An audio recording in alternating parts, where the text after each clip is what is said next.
গত ৫ আগস্ট ছাত্র জনতার অভ্যুত্থানের দিন গাজীপুরের শ্রীপুরে রুদ্ধশ্বাস যাত্রায় প্রাণ হারান বর্ডার গার্ড বাংলাদেশ বিজিবির সদস্য আব্দুল আলিম। পথে ভারতীয় গোয়েন্দা সংস্থা র আর সীমান্তরক্ষী বাহিনী বিএসএফ এর গুজবের বলি হয়ে উত্তেজিত জনতার হাতে প্রাণ দেন বিজিবির এই নায়েক।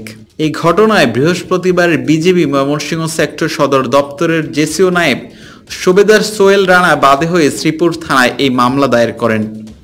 মামলা সূত্রে জানা গেছে, গত ৫ আগস্ট সকাল ৯টায় বিজিবি ময়মনসিংহ সেক্টর সদর দপ্তরের নির্দেশনায় গাজীপুর শিল্প এলাকার নিরাপত্তার জন্য ২টি পিকআপ ও ৮টি বেসামরিক বাসযোগে ময়মনসিংহ ব্যাটালিয়ন হতে বিজিবি সদস্যদের নিয়ে কনভয় আকারে গাজীপুরে মোতায়েনের উদ্দেশ্যে রওনা হন। সকাল 10:30টার দিকে আমরা মাওনা ফ্লাইওভার সংলগ্ন এলাকায় পৌঁছালে স্থানীয়দের মাঝে গুজব সৃষ্টি হয়। বাসে উপস্থিত বিজিবি সদস্যরা তাদের পরিচয় নিশ্চিত করা সহ প্রত্যেকের আইডি কার্ড প্রদর্শন করেন। তাদের কথায় কর্ণপাত না করে তারা বাস দুটিকে একটি পেট্রোল পাম্পের কাছে নিয়ে যেতে বাধ্য করেন। এই সময় বিক্ষোভকারীরা বাসের ভেতর অবস্থানকারী বিজিবি সদস্যদের পুড়িয়ে দেওয়ার জন্য বাসে পেট্রোল ঢালতে থাকেন। তখন বাসে অবস্থানকারী বিজিবি সদস্যরা জীবন বাঁচাতে বস্তা থেকে অস্ত্র নিয়ে বাসের বাইরে নেমে আসেন। এ সময় উত্তেজিত লোকজন বিজিবির হাত থেকে অস্ত্র ছিনিয়ে নিয়ে লাঠি দিয়ে মারতে থাকেন।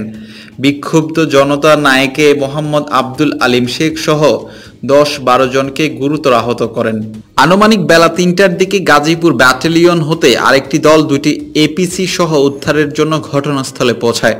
পরে স্থানীয়রা তাদেরও আটকে দেয়। আনুমানিক বিকেল 4:30টার দিকে ময়মনসিংহ থেকে আরও একটি দল বাংলাদেশ সেনাবাহিনী ও ২ জন ম্যাজিস্ট্রেট সহ তাদের উদ্ধার করতে যায়।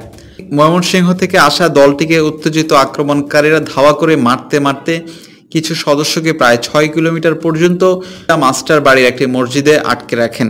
তখন বিক্ষুব্ধ অজ্ঞাত জনতা নায়েকে মোহাম্মদ আব্দুল আলিম শেখকে আক্রমণ করে ঘটনাস্থলে হত্যা করেন।